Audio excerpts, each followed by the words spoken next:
Ayu Sweetheart. It's wonderful to hear your voice again. I have to admit it was quite a challenge. Finding a new phone number for either of you. So how are things going on your end? Linda asked softly, attempting to conceal her excitement, while masking the fear and sadness she truly felt. Stacy hesitated momentarily before opting for caution. New phone, who's this? Stacy interjected. Stacy. For goodness sake, it's me. Your mom. I apologize for not calling sooner, but I hoped you'd recognize your mother's voice. After all these years, Linda replied, her tone tinged with frustration. Stacy smiled faintly. She immediately recognized her mother's voice, but chose to proceed with extreme caution.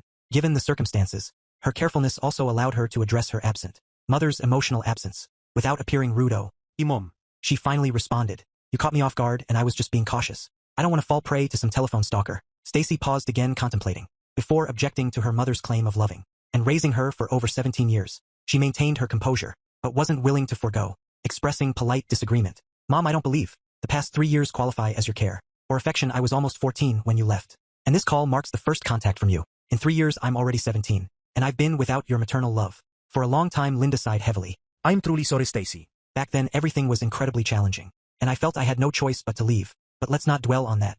I genuinely called to check on you, and possibly speak with your siblings. If they're around now that things have settled, I intend to be more present for you. I hope we can reconnect, sweetheart, and you can enjoy the benefits of having a wealthy mother. With Frank and I married, there's much I can do for all my children, you, Rachel and Josh. Our life now is far better than it was with your father. Don't misunderstand, darling. Your dad is a good man, but he couldn't provide the luxuries Frank does now. He pampers me daily and I adore it.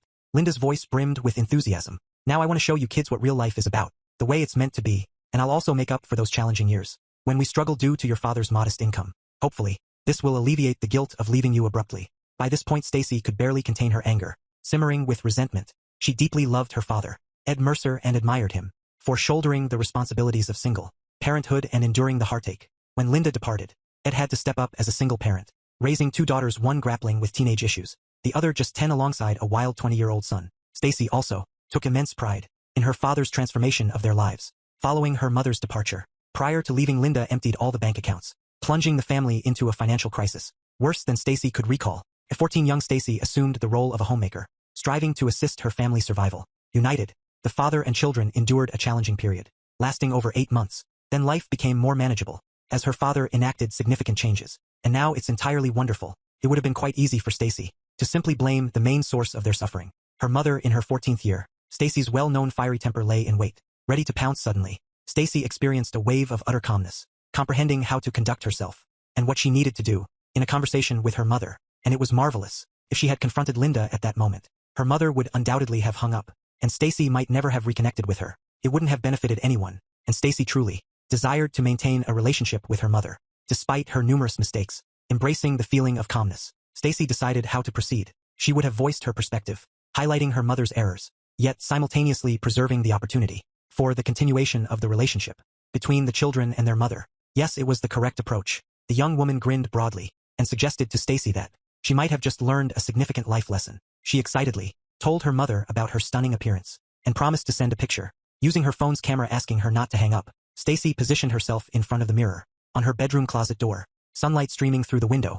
As it was around 4 o'clock in the mid-June evening, she smiled brightly into the mirror, showcasing her weak gold hair styled in an elegant updo, and her full-length lavender evening dress, which elegantly hugged her feminine figure. The floor-length dress was complemented by long, white gloves ending just above her elbows, symbolizing Stacy's transformation from an awkward girl into a mature young lady. She took a couple of pictures, selected the best one, and promptly sent the selfie to her mother's cell phone. Impatiently she asked if her mother received the photo, and urged her to share her thoughts. A long pause followed, during which Linda reflected on the impact of the past 3 years on her blossoming daughter. Linda expressed her amazement at Stacy's beauty, struggling to find the right words as she fought back tears and a lump in her throat. She then expressed how much she missed Stacy and acknowledged her daughter's immense growth, questioning her own actions. Despite Linda's confused murmuring, Stacy proceeded. She mentioned how stunning Rachel would be and went to her younger sister's room, where she found Rachel putting the final touches on her long, thick honey brown hair, with an elegant updo framing her face. Rachel's hair cascaded down in gentle curls. Her large blue, gray eyes and soft features captivated many.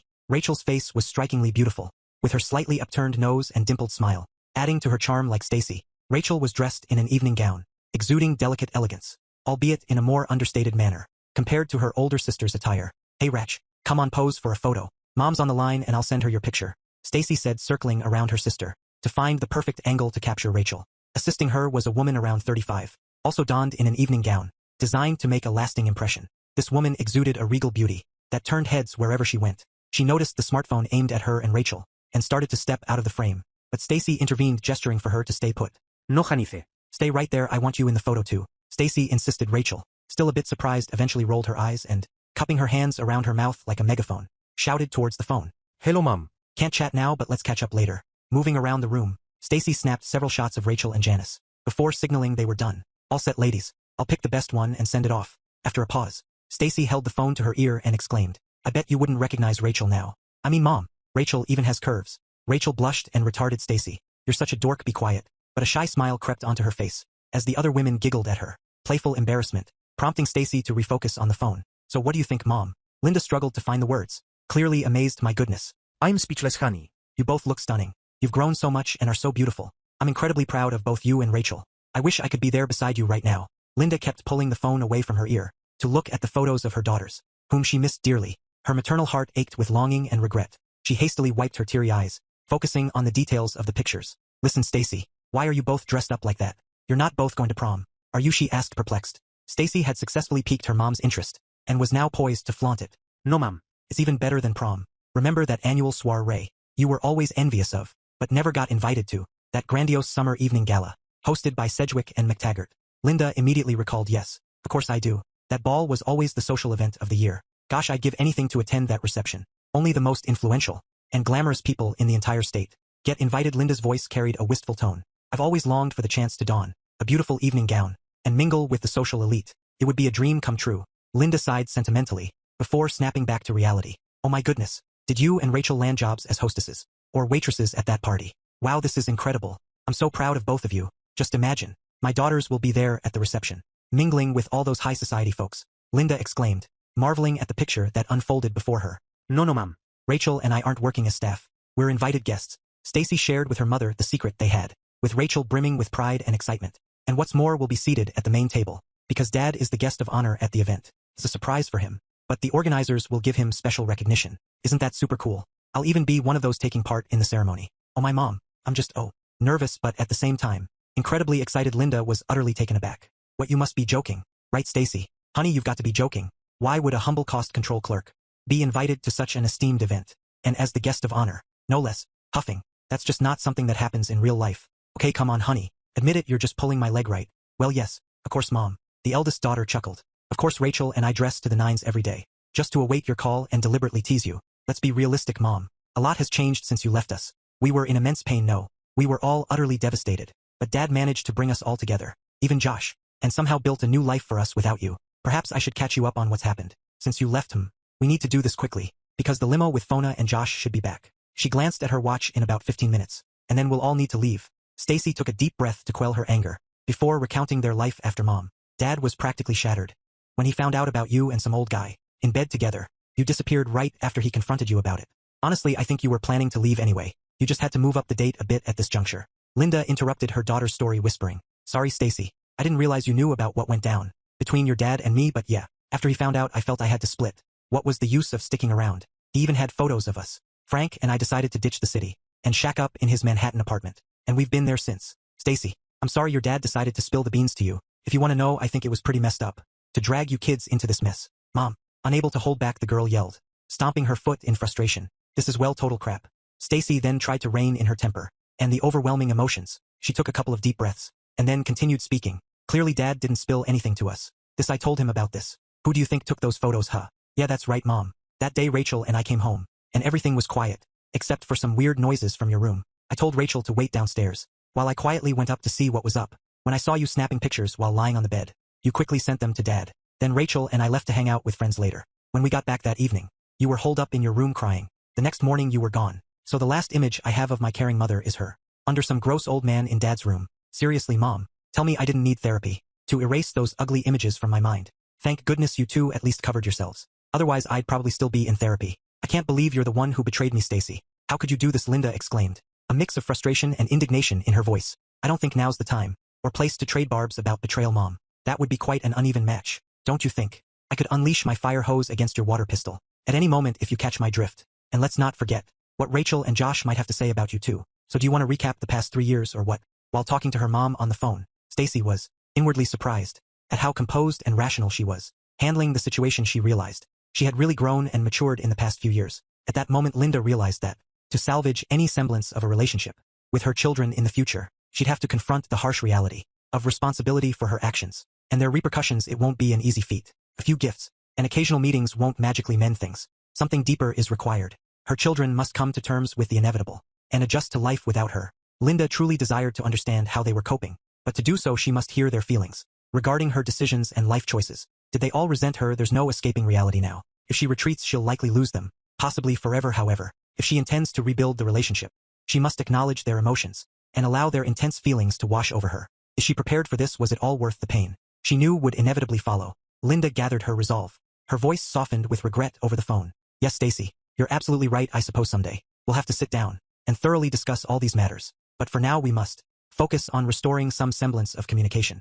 I reached out to reconnect with you, my children, and that's a good first step, don't you think? Now let me hear about how your lives have unfolded. After Linda's departure, Stacy couldn't wait to update her mother on the family's journey since her absence. She began excitedly recounting. Mom, you won't believe what's happened. It's like something out of a novel or even a fairy tale. Anyway, after you left, Dad went through a rough patch for a few months. It was tough. Many times when Rachel and I returned from school, I'd have her wait outside while I checked inside, fearing I might find Dad. Every phone call made me jump, fearing it might be the police, the hospital, or worse. I urged Josh to pull himself together, to stop drinking and partying, because I couldn't be the sole anchor of the family. I think he made efforts, but he struggled to provide real support. Eventually one day, Dad began reading books about overcoming heartbreak, grief, and such. Often at night, he'd lock himself in his room, and Rachel and I could hear the keys clicking on his computer keyboard. He poured his thoughts and feelings onto the screen, and I believe it helped him tremendously. Oh, and Mom, remember how overweight Dad was? Well, he started rising early to run, even dusting off the treadmill and weights, using them regularly. It seemed like he was pushing himself to embrace life again, which was uplifting to see. Stacy paused and thought for a moment, then said, I'm guessing you probably don't want to know all this stuff about Dad, but it's really important in the grand scheme of what I'm trying to explain to you about our lives. So I'm sorry if this isn't what you want to hear, but by the way, Dad looks pretty hot now. Even over the phone, it was clear that Stacy was smiling. No, it's okay, honey. I really needed to hear about this, but thank you for taking care of me and telling me about how everything happened for you. I really want to know how things are going with you, Rachel and Josh. Well, with Rachel, it's simple. After what happened, she seemed to shut down, retreat into herself, and remained in this sort of detached state for quite a long time. Now she's almost back to her old self, and you won't believe how well she's doing. A lot of it has to do with Janice. She and Rachel really became friends. Linda looked at the photo on her phone again and zoomed in this time, paying special attention to the woman who was helping Rachel get dressed. Okay, so who is this Janice you're talking about? Oh, sorry, Mom. Janice is Dad's girlfriend. Isn't she gorgeous? And she's so sweet. She is a former swimsuit model, but Janice is still involved in modeling. She really helped Rachel come out of her shell and now supports her desire to start a career in the modeling world. Stacy perked up, nearly jumping out of her bed when she remembered something about, by the way, Mom, you should definitely pick up a copy of last month's Teen Fashion World magazine. Rachel's on the COVID and she looks absolutely stunning. Recently she has really become a very popular model. What, how? When did all this happen? First your father hooked up with a girl half his age, and now she's selling your little sister to some dirty photographers. If only I knew what she was doing with the cheesecake. Photo 1. Then I will bring charges against both your father and this Janet, or whatever her name is. The enraged Linda almost choked from the indignation that gripped her. Stacy held off on responding immediately to help calm the situation, then spoke softly to emphasize her point. Mom, Dad, and Janice are extremely careful. They handle all of Rachel's and my modeling work with great caution. One of them is always present at our shoots, and they make sure the photographer signs a strict contract with Dad. According to the terms, not a single photo can be taken without Dad's permission. Do you truly believe Dad would approve anything remotely suggestive? He won't even let Rachel wear a swimsuit. And about Dad's girlfriend, as I mentioned, her name is Janice. She's 34, which means there's an 11-year age gap between her and Dad. It's actually much less of a difference compared to you and Frankie. How old is he? 100. Anyway, I'm not sure if they'll ever get married, but from what I see, they're very compatible. Janice has been a great support to him, and Dad seems genuinely happy. I've never seen him this content. That's the situation, Mom. I'm being honest about what I observe and feel. Frank is only 66, not as old as you seem to think. Stacy interjected, her displeasure evident. I'm just unsure if modeling is the right path for Rachel. I believe she'd benefit more from pursuing something more meaningful. Stacy bit her tongue to prevent herself from losing her temper and blurting out something regrettable. She turned away from her cell phone and took a deep breath, trying to regain her composure. Afterwards, she returned the cell phone to her ear and continued speaking, disregarding the interruption. Rachel's modeling career has really helped her mom. She's much less shy now and exudes confidence and composure that she didn't have before. She's finally discovered her true self, her capabilities, and what she's truly passionate about. Sometimes she even takes charge in the studio or suggests creative themed poses for her shoots. Mom, let's be real. Rachel was never a standout student and always saw herself as a failure. thinking her future held nothing good. But now, she's poised to become a top-tier fashion model. Before finishing high school, with a bank account even you'd be proud of. And yes, Mom, I said that I also model, but it's not my passion. Rachel and I do fashion shows together, but I mainly serve as support, complementing Rachel's looks, or showcasing different outfits. The best part, Rachel and I have grown close, helping each other out and collaborating. Plus I'm making good money, enough to save for college. Don't worry, I still enjoy school and maintain good grades. I'm even taking extra classes to graduate early. For college I still have an average, but I'm a bit concerned about chemistry this year. It's a tough class, but I need to ace it for veterinary school. Stacy remembered something else and brightened up again, even giggling, oh Mom, you won't believe this, Rachel, and I get to keep some of the outfits from our shows and shoot, so now I have a really cool wardrobe. Can you imagine? I'm one of the most stylish girls in class now, not some geek. Many of the girls who used to think they were too cool are asking me for fashion tips, and some even want my autograph. Isn't it funny, albeit a bit nauseating? So Mom, I'm almost popular, and the best part, guys are starting to notice me. Stacy giggled. All this news greatly disturbed Linda, who had always struggled to achieve some level of recognition. In society she herself didn't know exactly what, but some kind of recognition. She left her family to pursue personal recognition, but it seemed her family members achieved success without her. What further aggravated the situation for Linda, they achieved such stunning success, seemingly effortlessly. Linda sighed heavily. Baby, I'm glad everything's going well with you, and your sister, by the way, though I'm hesitant to ask, how's Josh? Is he okay? Stacy took a deep breath and glanced at the clock. Knowing Josh and Fauna would arrive soon, she didn't want to rush discussing Josh's situation, fearing she wouldn't have enough time, but feeling confident she could share Josh's update with her mother. Stacy continued, well Mom, surprisingly Josh has turned things around. You know, he was quite wild even before you left, and after that he continued drinking and partying, even more with his friends. For a while he completely lost control. Eventually, Dad got really angry and demanded he quit partying, and either get a job or go back to school. Well, he told Dad off, so eventually Dad kicked him out, telling him not to return until he found a job. Dad even had to call the cops a couple of times to get him out. Mother couldn't believe her ears. What, your idiot father threw my son out? How dare he? I'll have Frank contact a lawyer and sue that scoundrel. Linda raged, clutching the phone and seething with anger. Well, good luck with that, Mom, Stacy said with a hint of irony. She knew her mother always favored Josh, letting him get away with anything, and Stacy knew Linda supported his antics by giving him money whenever he asked. In fact, she thought Josh was very lucky. He never got into serious trouble. All this occurred a year and a half ago, Mom, and since then, Josh and Dad have reconciled. Josh relied on his friends for a while, but even they grew weary of supporting his laziness and kicked him out. He spent some time living on the streets, but eventually realized he didn't like that lifestyle, especially seeing us doing well. So one day Josh apologized to Dad and expressed his desire to come home. Dad maintained his get-a-job-first stance, so Josh found work on a roofing crew. After that he returned home, but Dad insisted he contribute to living expenses, to teach him responsibility. Stacy chuckled. It was amusing, hearing him complain about his tough job and expenses. But Dad always said that's how the real world operates, and Josh needed to adapt. This continued until Fauna entered the scene. Don't tell me Dad has a new girlfriend. Linda was indignant. Who's Fauna? Stacy laughed. No Mom. Fauna is Dad's personal assistant. She's sharp-tongued and won't tolerate objections. Dad calls her his cool boss. Despite being only 22, she's competent and reliable. They met at a conference in Minneapolis. Fauna approached him, shook his hand, and advised him to hire her for organizing trips, booking tickets, and managing expenses if he wanted real success. Impressed by her no-nonsense attitude, Dad hired Fauna on the spot. Now she lives with us, and Dad jokes about having his own harem. It's hilarious. Stacy laughed. Fawn has been crucial in Dad's career development. She's like my big sister and we all adore her. Oh Mom. Fawn is a real stunner from Norway. She's 5'7" with a trendy haircut, short blonde hair and piercing light blue eyes. Poor Josh fell for her immediately, but Fono made it clear she wouldn't date someone without direction. Suddenly Josh had newfound motivation. Stacy's tone turned serious as she shared the latest about her brother. And now the big news, Mom. Brace yourself. 4 months ago, Josh enlisted in the Air Force and will soon head to language school in Monterey, California. Well, I think so. What language school? Russian. Linda gasped in shock. It was already beyond her comprehension. Chuckling quietly at her mother's reaction, Stacy remarked, isn't it wild? Josh is currently stationed at Lackland Air Force Base, waiting for clearance, so Dad asked him to come home and attend a party in his honor. Oh, and Phone has started treating him more gently, though she still won't admit she's with Josh. But we girls can tell she's fallen for him too. Phone is not seeing anyone else, and they spend hours on the phone whenever they can. Josh is so smitten, and get this, he plans to finish language school, go to college, earn a degree, and become an officer. Can you believe it, Mom? My always crazy brother now a military officer. For those who knew him before, this sounds like utter nonsense. Love sure makes you do strange things, doesn't it, Mom? Stacy smiled, gesturing with her slender stiletto heel.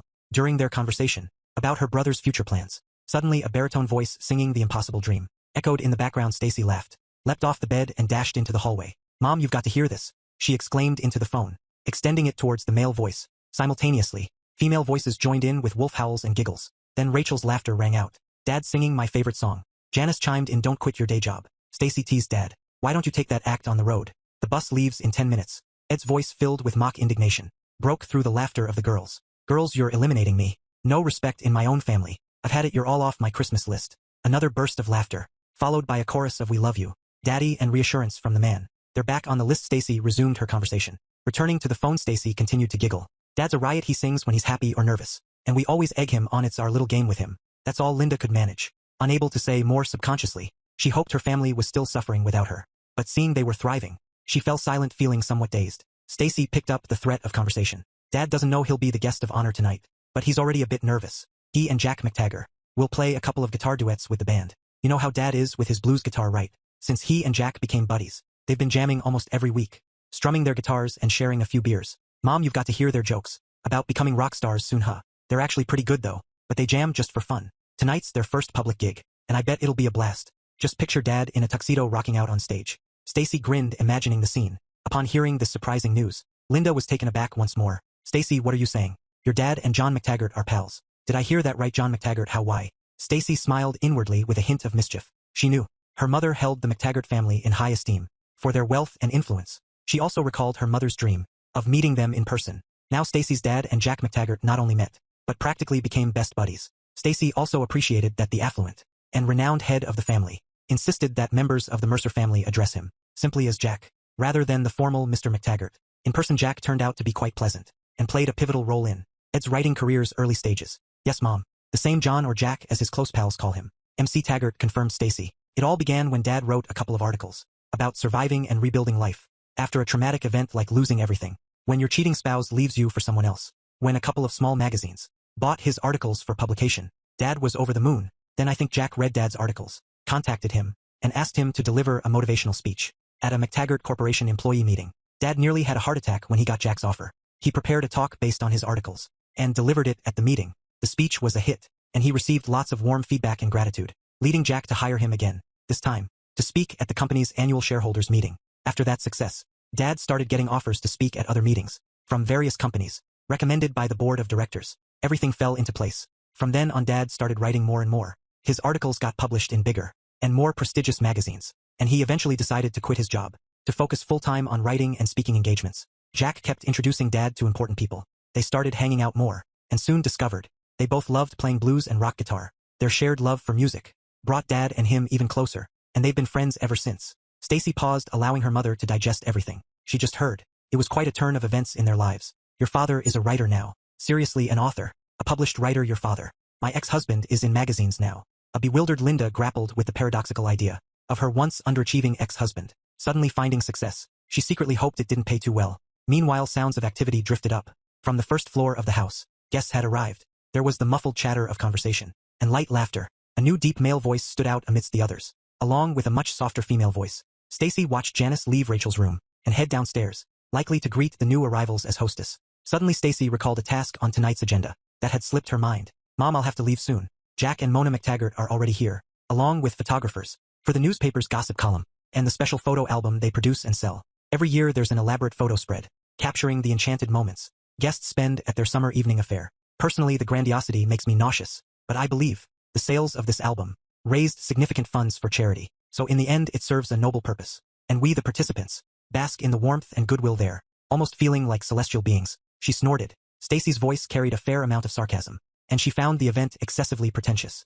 catering unnecessarily to the vanity and narcissism of its attendees. Nevertheless, she couldn't help but feel a sense of pride that her father's accomplishments had suddenly elevated their family to a level of social status deserving of respect, especially from her estranged mother. Linda swiftly defended the high society tradition. Oh, Stacy, don't underestimate this. It's a great honor to be featured in this album, and to know you were part of a historic event. You and Rachel should be thrilled to be the guests of honor at such a grand gathering, and since you'll be seated at the main table, your photos will grace nearly every page. I've secretly bought one of these albums almost every year, and this year I'll proudly show off a photo of Josh, you and Rachel, and say, look at these special people. They're my children, just imagine. I'm actually quite envious of you, but at the same time I'm immensely proud. I'll definitely be ordering several copies of this year's album as soon as they're available. Okay, Mom. Stacy replied absent-mindedly, then recalled something else. Dad was supposed to attend a writing event in New York over Labor Day weekend, and Rachel, Janice, Fona, and I were planning to join him. Maybe then we could see you. I'd really like that, and I'm sure I could convince Rachel to come too, though she's still very angry with you for leaving. Maybe we'll bring Janice along so you two can meet. You'd probably also like to see Dad. just in case the daughter clarified. Oh sweetheart, that's a fantastic idea, Linda agreed. Let's consider the options. I really want to see you and Rachel. As for your dad and his girlfriend, I'm not sure it's a good idea. There's been too much pain on both sides. However, I'd love for you to meet Frank. After all, he's your stepfather now. Upon hearing the last statement, Stacy made a gagging gesture, with her tongue hanging out, pretending to be disgusted. Well no mom, I still have nightmares about you and your Frankie snuggling up, so the only way I'd meet him and you is if Dad and Janice are there too. I think that's only fair. Linda wasn't pleased with her daughter's reaction, but tried to conceal her emotions, to keep the conversation going. Okay, let's see how things unfold, Stacy. But let's not lose sight of our shared goal, to finally reunite. I can't wait to see and hug you and Rachel again, so let's focus on that, honey. By the way, coincidentally, the New York Literary Guild is hosting a Meet the Books Day on Labor Day weekend, and Frank is using his influence to secure tickets for us. To attend, I'll push him to get tickets for all of us, the mother assured. Enthralled by the upcoming prestigious event, Linda eagerly shared her plans with her daughter. This biennale is shaping up to be quite an esteemed affair. Can you imagine, Stacy? Many renowned writers will be there, some signing their books and engaging with readers and fans. Perhaps you'll even get a selfie with one of the famous authors. You should see how excited Frank is. Need I say more? Did you know David Valche himself promised to attend? And Frank is really keen to meet him. David is an up-and-coming writer, but Frank insists his debut book is sensational. And absolutely brilliant. Yes, Mom. I've heard of David Valches, actually. I've met him several times. I agree his work is truly remarkable. I read his book some time ago and found it quite well thought-provoking. Have you read his book yourself? Stacy's jab caught Linda off guard, but she chose not to react. No, to be honest, I haven't read it. It's not really my type of reading. But Franco, he's a big fan. Stacy chuckled, almost about to comment on how the book lacked enough pictures for her mom's literary tastes, but she held back. Mom, do you have a hardcover or paperback copy of David's book handy? Linda glanced around and then went into Frank's office. Yes, we have the hardcover book right here on Frank's desk. Why do you ask, dear? Look at the back, inside of the dust jacket, and tell me what you see. Here's a photo of the author of the book. Oh dear, is that oh? My goodness, this is a photo of your father that I took about 7 or 8 years ago. Oh Lord, how can this be? It can't be David Valches. It's your father, not David Valches. Please tell me if this is some sort of mistake. Stacy doubled over with laughter, trying not to choke, as the irony of the situation sank in. There's no denying it, Mom. Yes. Yes and yes. David Valches is actually Edward J. Mercer. When Dad decided to pursue writing, he wanted to keep his writing ambitions separate, for various reasons, so he created a pseudonym and published his first novel under the name David Valches. It's quite amusing, Mom. Stacy barely managed to speak into the phone, wiping away tears of laughter. Just think, your new husband's favorite author is your own ex-husband. It's absolutely hilarious. I haven't laughed this hard in ages. They could make a movie about this. Unbelievable, Mom. This is just too funny. Linda just sat there looking devastated, and finally said quietly, crap.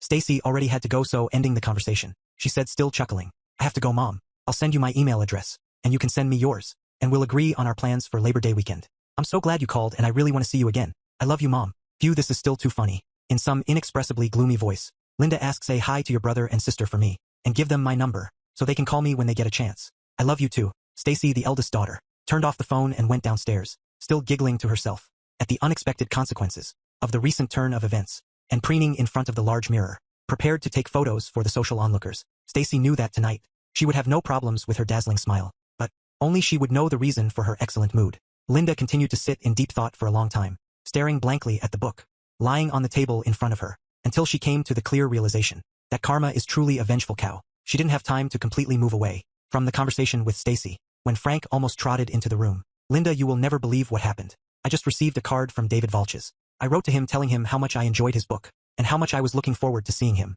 in September, and so he answered me, and he wrote the message with his own hand. Can you imagine? Wait, I'll read it to you now, dear Frank. You have no idea how glad I am that you read. And like my first novel, although you may not know it, it was you who provided a very positive influence on my life and career. I don't know if I can ever thank you enough for this, so I look forward to thanking you in person. You have lifted a huge weight off my shoulders, and provided a much-needed spark for my personal growth as a person and a writer, so I am deeply indebted to you. Best wishes, David Valches. Frank, in his ecstatic joy, continued to babble excitedly about how he must have met David once, because his photograph in the book looked a little familiar to him, but he couldn't remember where he had seen the now popular writer. Now her now husband couldn't wait to meet him in person, hoping to become a good friend to his new favorite author. All this time of intense joy and bustle around her, Linda continued to become more and more gloomy and depressed as Frank's words sunk deeper and deeper into her mind. Finally, in a creaky voice from the depths of her parched throat, she exhaustedly squeezed out, "Shut up, Frank, just shut up."